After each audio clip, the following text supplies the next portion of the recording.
Waalaikumsalam warahmatullahi wabarakatuh.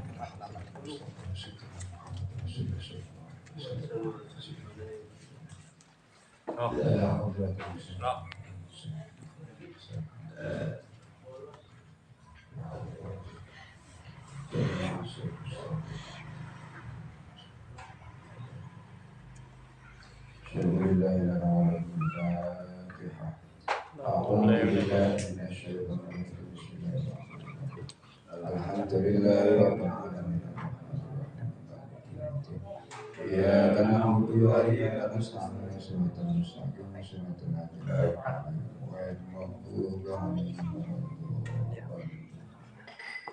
بسم الله الحمد لله والصلاة والسلام على رسول الله لا نبي بعده لا حول ولا قوة إلا بالله. وقال رب اشرح لي صدري ويسر لي أمري واحلل عقدة من لساني يفقهوا قولي أما بعد. Hadratul muhtaramin, para ahli, para ulama, sepuh-sepuh Allah muliakan segenap jajaran pimpinan gerakan Ansor dan kalau Allah muliakan saya mengucapkan sahabat Harjas keluarga yang Allah muliakan sahabat-sahabat gerakan muda Ansor dan kalau Allah muliakan. Alhamdulillah pilih dari menikah kita sudah asik nikmati Islam suami sehat sehingga sakit sesarangan laksanakan utawi mengikuti kegiatan Rijal Ansor. Mudah-mudahan apa yang kita lakukan bermanfaat barokah di dunia wal akhirah. Allahumma amin. Salawat serta salam semoga tercurahkan kepada junjungan kita Nabi Allah Muhammad Sallallahu Alaihi Wasallam, Nabi yang kita nantikan sahabatnya telah di yaumil qiyamah. Bismillahirrahmanirrahim. Qala al-musannifu rahimahullah wa nafa'ana bi ulumihi fid dharain amin. Allahumma amin. Tangan itu 480.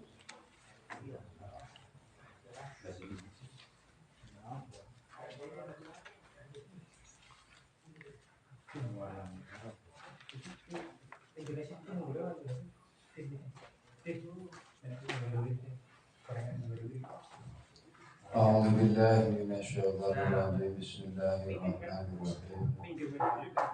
Awalam yarau anna khalaqna lahum mimma 'amilat aydina an'aman fahum laha malikun. Awalam yarau ora padha sapa kufar. Anna khalaqna anna satu ingsun iku khalaqna dadi akan sapa ingsun lahum marang kabeh wong kabeh mimma sae perkara kamilat kang gawe apa idina kekuasaan ingsun aman ing pira-pira raja kaya bahum mengetahui orang menungso laha marang raja kaya iku malikuna padha miliki kabeh. Artinya Allah dawuh niku melehke karo wong-wong sing mengkufuri nikmat Gusti Allah. Allah telah menciptakan hewan-hewan maut itu bisa dimanfaatkan oleh manusia, baik dalam bentuk tenaganya, dalam bentuk dagingnya, dalam bentuk keindahannya. Di sini aman, cara pesantren senangnya rumangkan, utawa raja kaya. Bisa dijenengi raja kaya ya kaya raja, mangan digoleke adus-idusi. Esok ini Jawa senengnya kaya raja. Nah, itu diciptakan untuk manusia. Ini mata kesaya perkara tawalaita.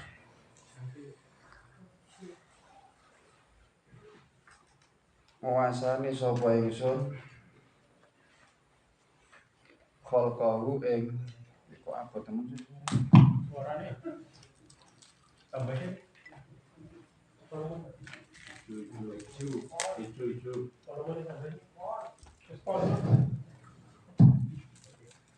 Tawalaita nguasaken sapa ingsun khalqahu ing ciptaane ma biaidina kelawan kekuasaan ingsun dianatin kelawan tanpa bantuan ahadin wong suci.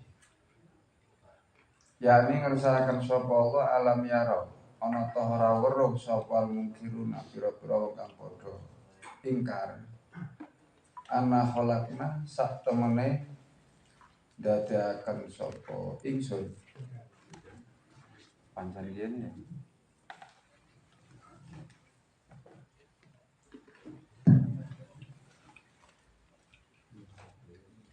Ana khalaqna sak temene dadiaken sapa ingsun lahu marang manungsa dikudratina kelawan kekuasaan ingsun. Dawa ing pira-pira kegemetan misal farsi sepadane jaran. Wal bighal lan bighal wal himar lan himar wal fil lan kaca wal jamil lan unta wal ghanam lan wedhus wal ma'zi lan wedhus kacang wa wairiya lan sakliyane kabeh. Jadi Gusti Allah menciptakan itu semua tanpa bantuan satu orang pun. Artinya memang kekuasaan Gusti Allah. Apakah mereka tidak melihat, yaitu mereka orang-orang yang ingkar, bahwa sesungguhnya Allah telah menciptakan dengan kekuasaannya, ya, dengan kekuasaannya hewan-hewan memiliki dawa tapi rumangkang sing lakune merangkang ya kuwi kaya jaran. Jaran kan lakune merangkang orang itu. Kemudian bigol itu ya saat ini unta. Jadi kaya unta tapi dudu unta cilik sak dhuwure wedhus sak ngisore unta. Kuwi jenenge bigol. Wal himar ya kaya jaran. Keledai jaran ya jaran. Adine jaran lah. Kemudian walfil gajah. Gajah itu juga berangkang. Wal jamil unta. Wonam wedhus padha. Wal ma'zi kuwi wedhus kacang wedhus kaya Jawa ngono. Ya. Sampeyan kuwi ora rumangkang, cuman perangange tertentu tok. Biasa ya ngadeg.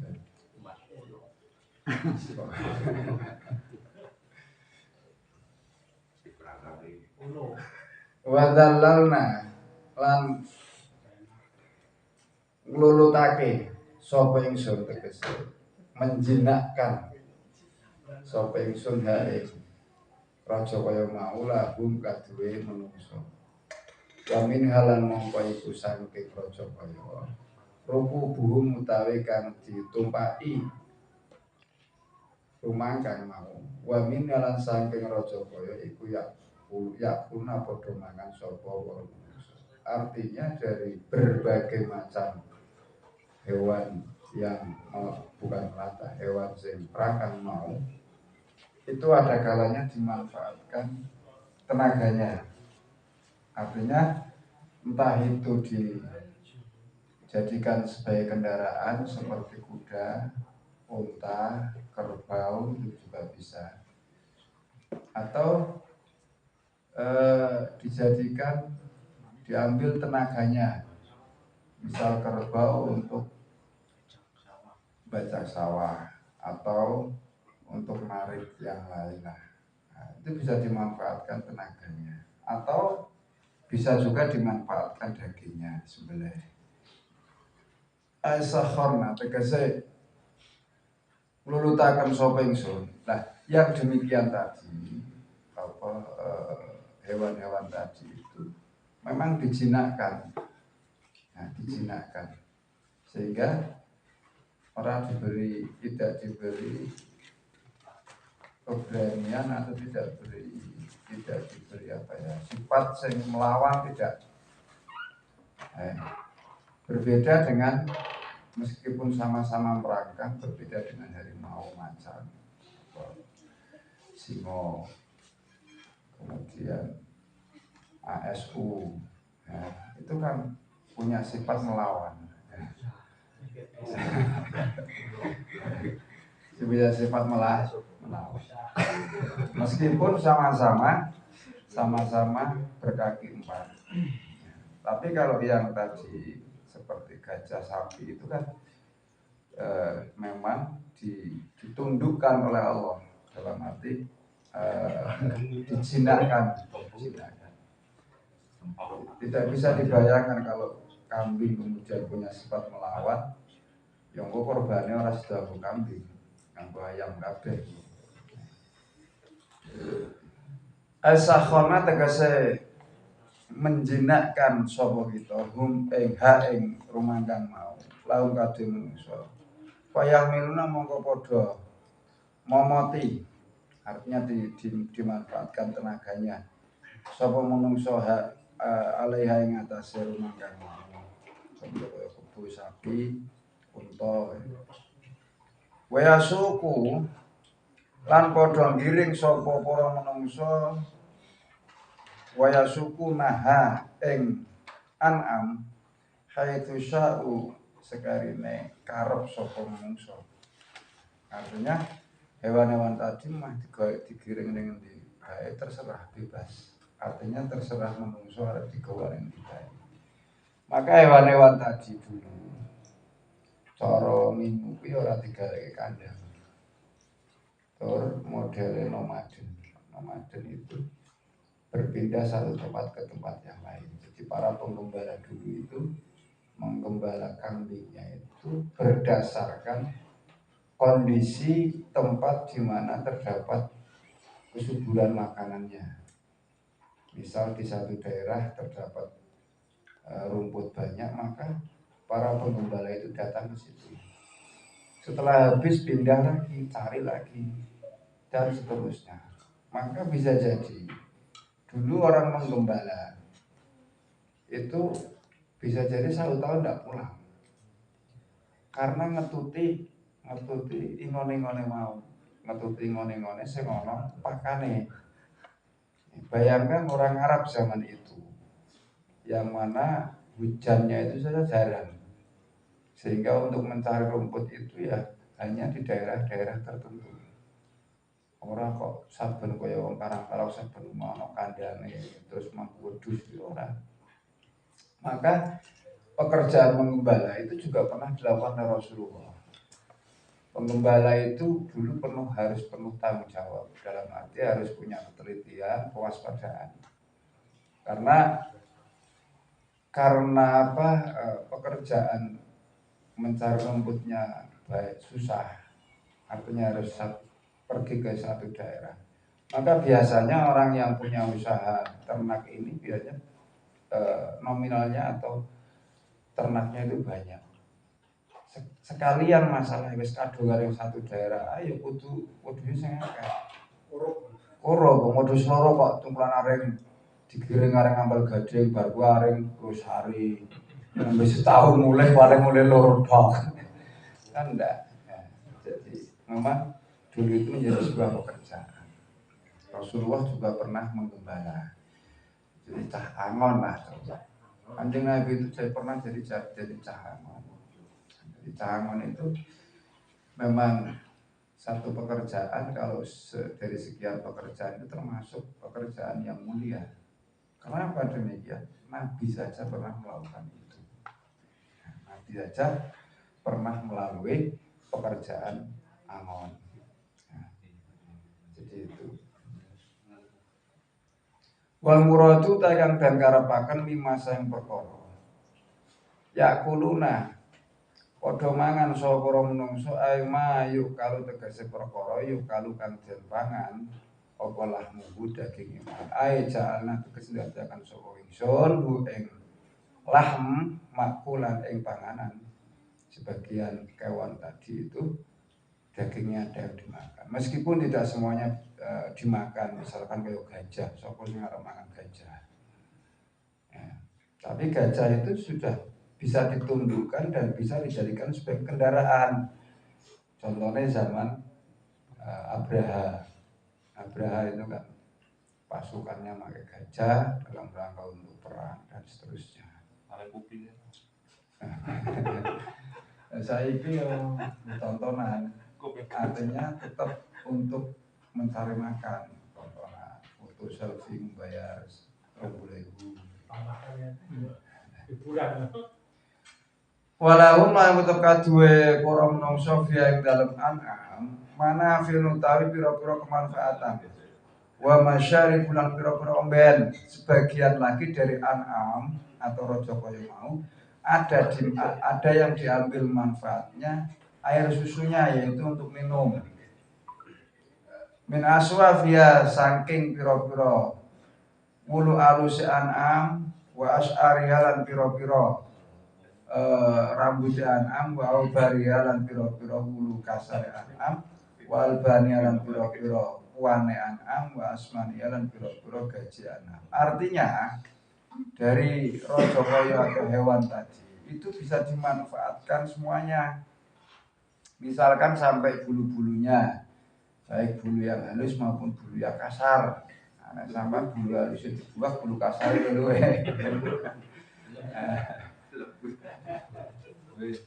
Nah, jadi kalau orang dulu itu kan termasuk kulit itu dijadikan sebagai tembikar atau tikar, dijadikan sebagai jaket, dijadikan sebagai pakaian yang lain dan seterusnya itu dimanfaatkan. Karena uang zaman saiki ya wis ora sanggup, paling mentok-mentoknya mikir beduk terbangan, kurang apa nih sih ngelih yang digawe toel,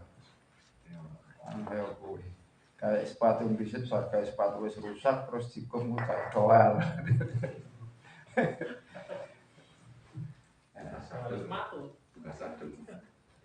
Afala yaskuruna apa ora padha syukur sapa wong kabeh mau. Robba nikmah ing pangeran hadi nikmah ikhlas nikmah. Artinya ayat ini memperingatkan kepada kita bahwa menungso wis digaweke, wis diberi fasilitas untuk mempermudah pekerjaan dan sekaligus diberi makan.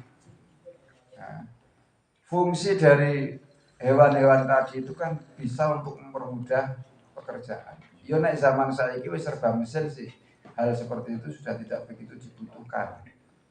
Nah, karena sudah kalah kuat dengan mesin. Tapi dulu hewan-hewan seperti itu sangat berguna sekali untuk perang, gajah atau jaran itu bisa mengantarkan perjalanan, ya, bisa untuk melakukan perjalanan jarak jauh. Itu kan sangat membantu sekali. Meskipun hari ini ya sudah pakai kendaraan, artinya sudah pakai mesin. Kemudian ternaknya yang lain itu bisa dia manfaatkan dagingnya untuk makan. Nah, sehingga dengan demikian manusia itu sudah diberi fasilitas yang sedemikian rupa. Sehingga di sini bahasanya afala yaskuruna. Kenapa kalian semua tidak bersyukur sementara sudah diberi berbagai kemudahan. Wa takhadu lan padha ngalapo utawa gawe utawa nganggep sapa para manungsa wattakhudun padha nganggep padha ngalap sapa manungsa min dunillah saking saliyane Gusti Allah alihatan ing sesembahan lalahum supaya wong-wong kafir mau iku yung saruna padha dadi tulung ditulungi dening berhala.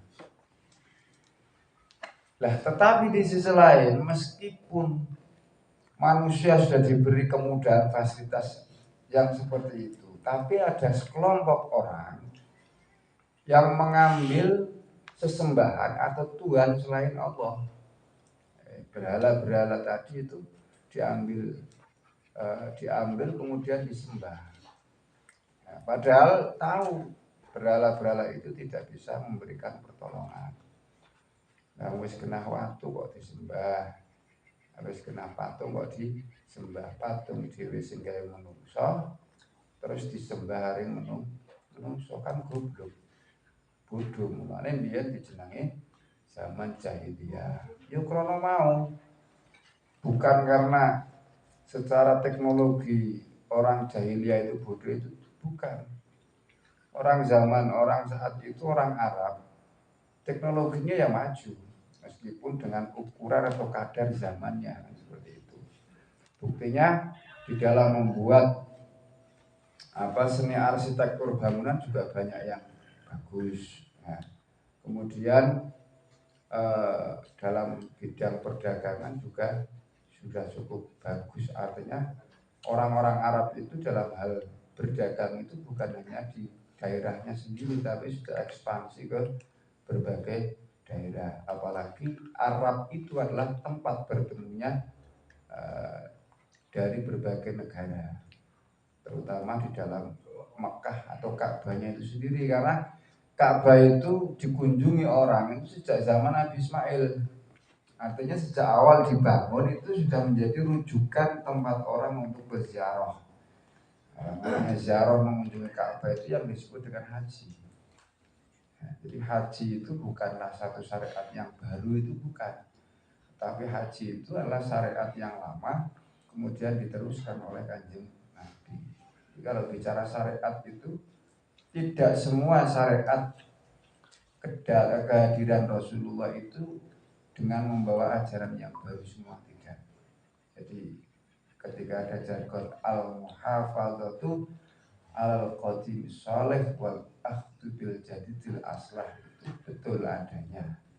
Artinya Islam saja dalam menerapkan hukum Islam atau dalam memberikan ajarannya itu masih banyak yang melestarikan ajaran-ajaran lama.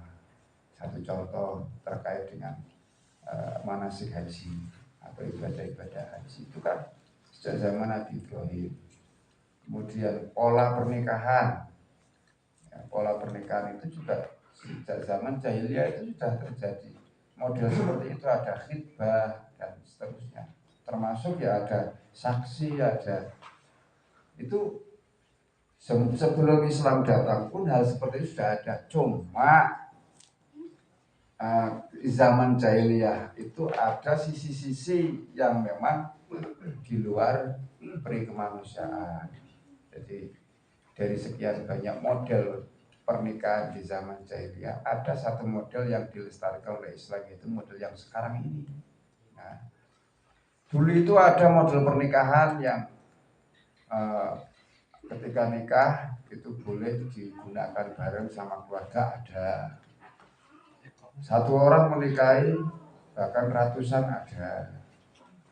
Nah, ketika Islam kemudian datang dengan fankihu ma tobalakum masna wa sulasa wa ruba, maksimal 4, itu sebenarnya sudah kategori yang paling maksimal. Itu sudah ngerang atau sudah membatasi yang luar biasa saat itu. Artinya batasan 4 itu sudah luar biasa. Karena apa? Orang dulu nikah sampai 90 orang itu artinya punya hasil 90 orang itu sudah biasa. Sudah biasa. Nah, ketika Islam datang kemudian hanya warubah 4, itu pun diberi syarat fa'in ya'dilu, jika bisa berbuat adil. Kalau tidak fawahidah, cukup satu. Itu artinya syariat hadir, ya. Syariat hadir itu untuk memberikan satu pembaharuan hukum yang saat itu sudah berjalan tapi kurang manusiawi, akhirnya diperbarui. Nah, dan masih banyak lagi hukum-hukum Islam atau ajaran-ajaran Islam yang sebenarnya sebelum Kanjeng Nabi Muhammad diutus itu masih berlaku, dan kemudian setelah Islam datang masih diberlakukan, tentu dengan berbagai pembaharuan. Jadi termasuk ritual atau ibadah korban itu ya sejak zaman Nabi Ismail kan, terus dilestarikan Nabi Ibrahim dan seterusnya. Nah, kembali pada ayat ini, wattakhadhu min dunillahi alihah la'allahum yusholun.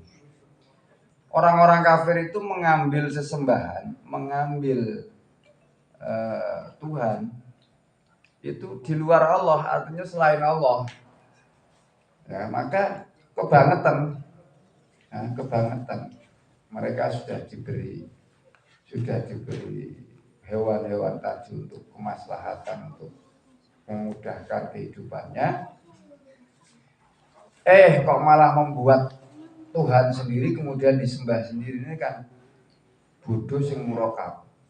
Nah, bodoh sing berentet ya, tersusun bodoh kan. Aihum tegese utawi wong kafir taroku padha ninggal sapa kafir ibadatullah taala ing ibadah marang Gusti Allah taala. Alladzi kang utawa zat wa utawi alladzi iku rabbul alamin, pangeran alam kabeh. Wa rabbu hadhil nikmah, lan pangerane ikilah nikmat. Wa abadu lan padha nyembah sapa wong-wong mau kafir min dunillah saing saliyane Gusti Allah. Artinya orang-orang kafir tadi itu meninggalkan ibadah, meninggalkan nyembah marang Gusti Allah, yaitu zat yang memberi, zat yang ngopeni atau mengerani alam kabeh, dan pangeran sing memberikan nikmat ini. Artinya apa? Bahwa ayat ini bukanlah hanya berlaku khitab kepada orang-orang kafir, tetapi ayat ini juga bisa berlaku pada kita. Ya, kenapa? Hari ini sudah banyak orang yang lupa akan syukur nikmat. Hari ini sudah banyak orang yang mencari rezeki Gusti Allah, tapi enggan untuk melaksanakan perintah Gusti Allah. Ya, nyambut gawe golek rezeki.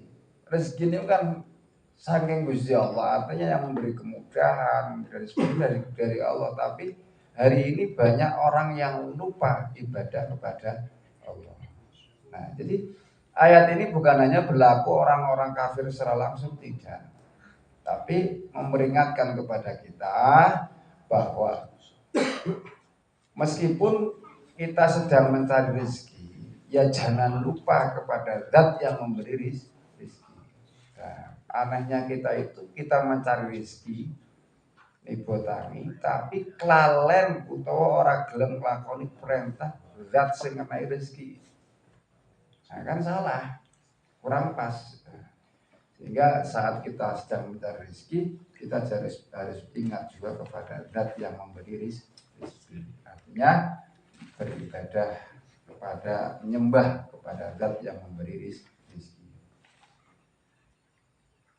Waktu min dunillahi alihatan ing pira-pira sembahan, litamna'ahum supaya nyegah apa aliha min azabillahi ta'ala saing azabe Gusti Allah. Yang lucu lagi, ada orang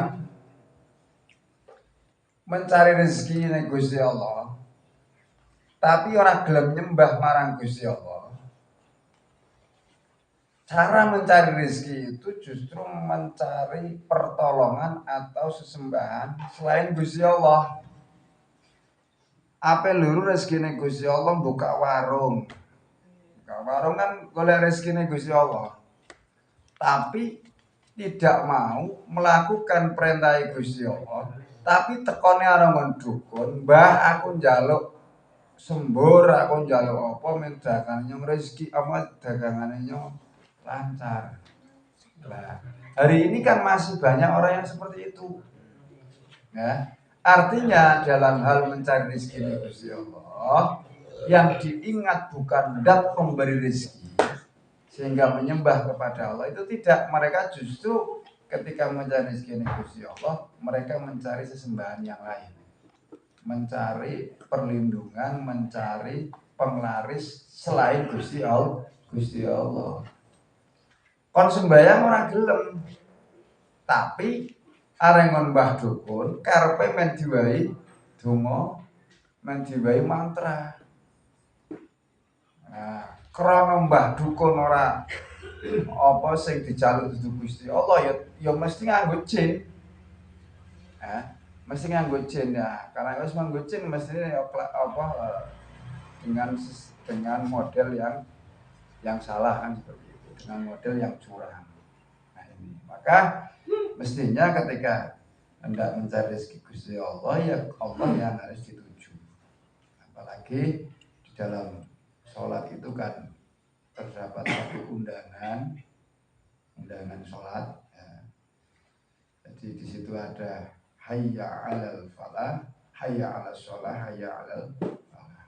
Itu sudah dalil yang sangat sahih.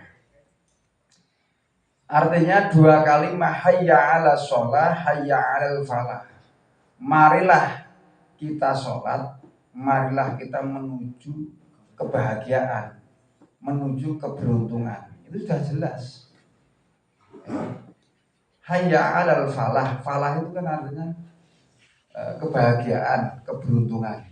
Nah, diundangi galdina wae dhewe ora nganggep. Ya.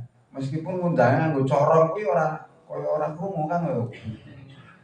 Padahal jelas, mene sholat, ayo men padha beruntung, men padha bejo. Nah, tapi awake dhewe iku seakan tidak mendengarkan itu. Wa mutawi alia iku la yastatiuna ora padha kuwasa sapa alia nasrahum ing mitulungi wong kafir. Nah, sementara sesembahan para dukun mau ya sebenarnya tidak bisa memberikan pertolongan. Nah, kalau orang bisa memberi pertolongan, dia minta kepada yang lain, jin termasuk.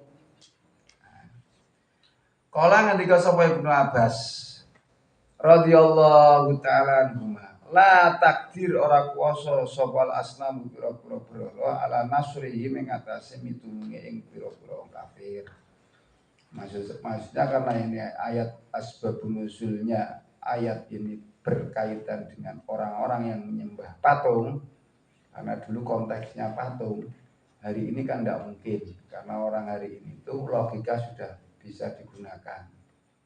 Tetapi ya terkait dengan penglaris dan sebagainya itu, maka seringkali logikanya mereka itu hilang.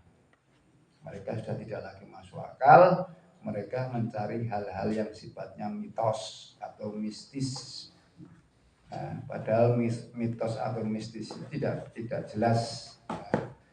Artinya hanya sugesti, yang sugesti itu terkadang justru menjebak awake dhewe dalam hal kesyirikan. Wa utawi brolo lahum kadhe wong-wong kafir iku jundun bala muhdharuna kang bakal ditekakaken kabeh.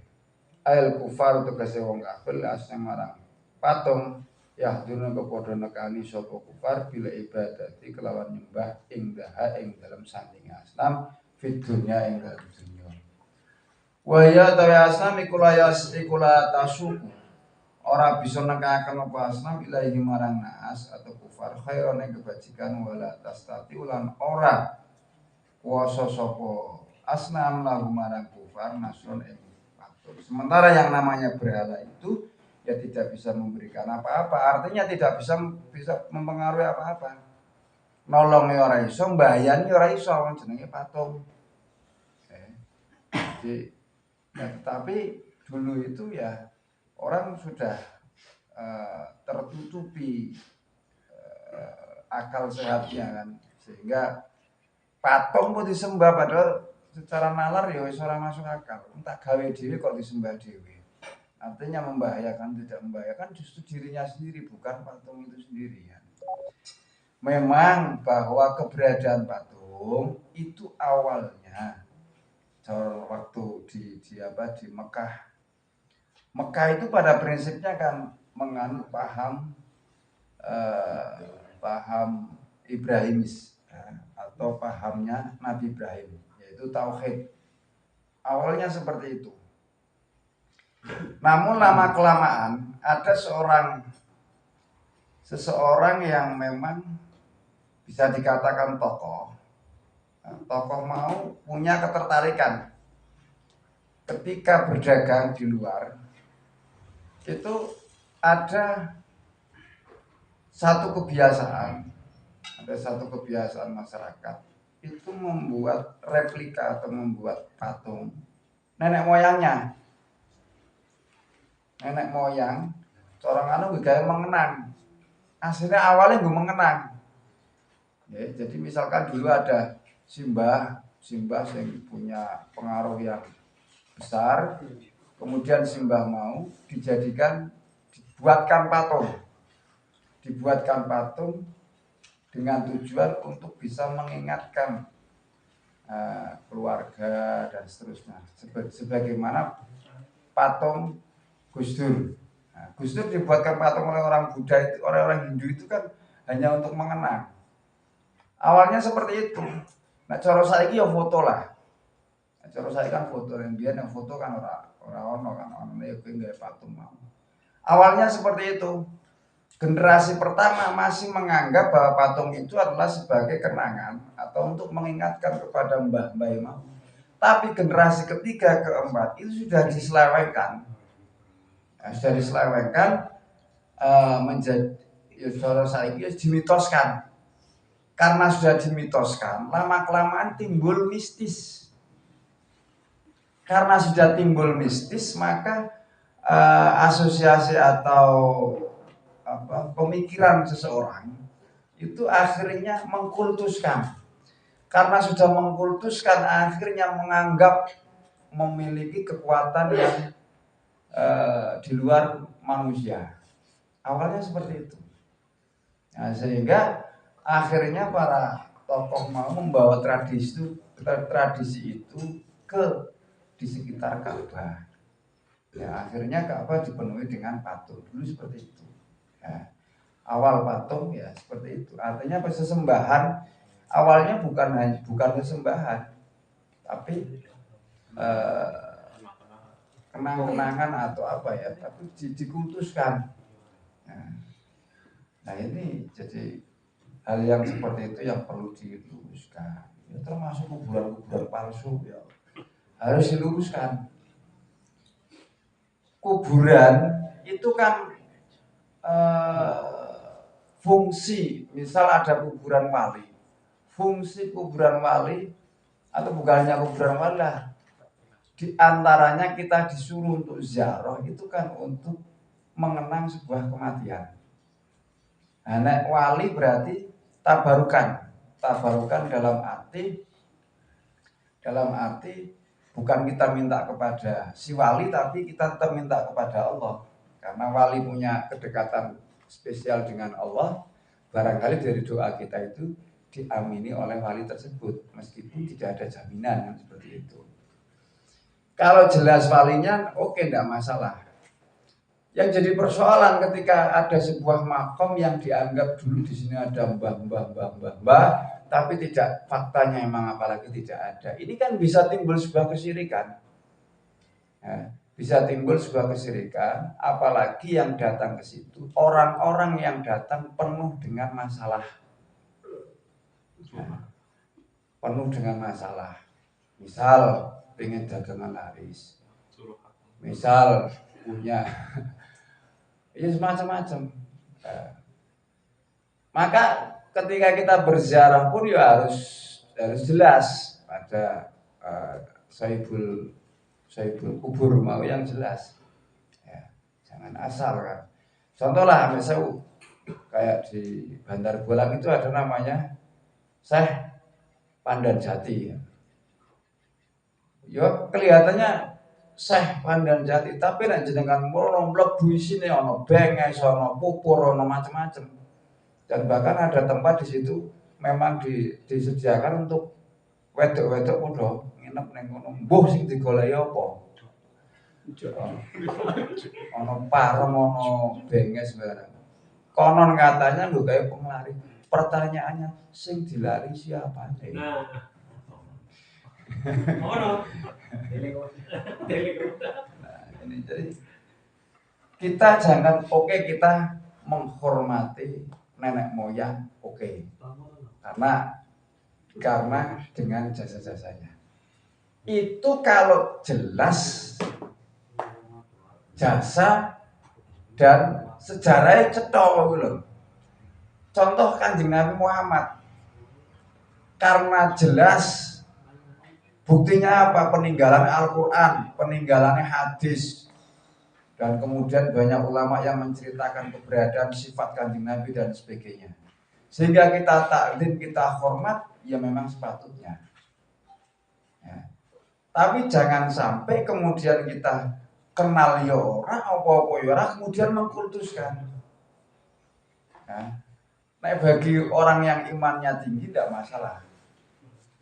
Yang jadi persoalan ketika diikuti oleh orang-orang awam yang tidak jelas, yang tidak kuat secara tauhid, kemudian mereka punya masalah, banyak masalah, datang ke situ, mbah aku tulung mbah misalkan, mbah aku njaluk iki mbah, macam-macam. Ini kan jadinya kan menyimpang, ya, menyimpang. Oh, kan ini. Wakila terngendikakan hadi utawi ki asnam fil akhirat yang dalam akhirat yukta ditekakan opo kulu makbudin saben-saben perkara kang den sembah ning dunai sanging saliyane Gusti Allah taala wa maulan sertane makbud atbauhu utawi pira-pira penganut alladzina yawung akeh abadu kang padha nyembah sapa alladzina hum ing kulu makbud kulluhum ya sekabehane kullu ma'bud jundun iku ana bala tentara mukhdaruna dan tekaaken kabeh binare ing dalem neraka. Lah para sesembahan-sesembahan itu kelak itu akan didatangkan dan dijeburkan sama-sama ke neraka. Nah cara patung ya besok patungnya terditekake. Cuman akhirnya patung tersebut dijadikan sebagai bahan bakarnya, ya, sebagai bahan bakar menungso mau gawe godhog untuk menungso sing padha nyembah selain Gusti Allah. Lah, misalkan berupa jin dan sebagainya barengnya karo jin yang ngono boro-boro menyesatkan. Nah, jin itu kan ada yang muslim, ada yang kafir. Karena wa ma khalaqtul jinna wal insa illa liya'budun. Artinya dari ayat ini dapat kita ambil pelajaran, kita ambil kesimpulan bahwa sebenarnya dalam konteks ibadah, jin dan manusia itu sama-sama punya kewajiban untuk beribadah. Cuma ya ana jin sing ibadah, ana jin sing ora. Padha kaya menungso ana sing kafir, ana sing ora. Jin yang mulus mono kok ana sing kafir, ana sing mukmin. Manungsa juga ana sing mukmin, ana sing kafir. Nah, maka nanti kelak di akhirat sama-sama mereka dituntut. Nah, jin-jin yang menyesatkan sing gawe narik manungsa marang kemaksiatan, ya kelak akan dijadikan satu sama manusia yang melakukan kemaksiatan tadi, bareng dengan rokok. Apa? Sing jenenge jin karo manusia tingkat kualitasnya lebih tinggi manusia. Ya, tingkat kualitas kemakhlukannya jin dan manusia itu lebih derajatnya lebih tinggi manusia. Sebab manusia itu ahsani takwim. Ya, bagus-bagusnya rupa, bagus-bagusnya kejadian. Ya, jin yang meskipun bisa menyerupai manusia, tapi tidak bisa sempurna sebagaimana manusia. Sing rambut itu kadang-kadang tengah bolong. Sing jare ayu ya cekakaan. Jadi ono sing macam-macam, orang yang sempurna. Nah, mereka sama-sama memiliki tanggung jawab untuk ibadah. Sama-sama memiliki kewajiban untuk beribadah. Jadi awake dhewe dalam konteks ibadah kali Gusti Allah memiliki tugas yang sama dengan jin. Fala yadzumka qauluhum wallahu a'lam bishawab.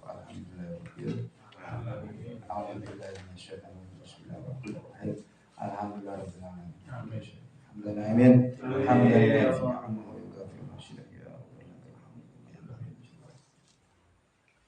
Allahumma anfa'na bima 'allamtana wa 'allimna ma yanfa'una warzuqna 'ilman.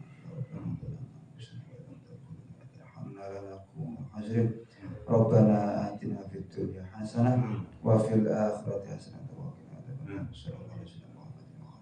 Subhana rabbika rabbil izzati amma yasifun wa salamun 'alal mursalin walhamdulillahi rabbil alamin.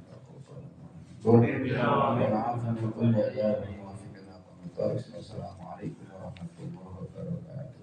Waalaikumsalam warahmatullahi wabarakatuh.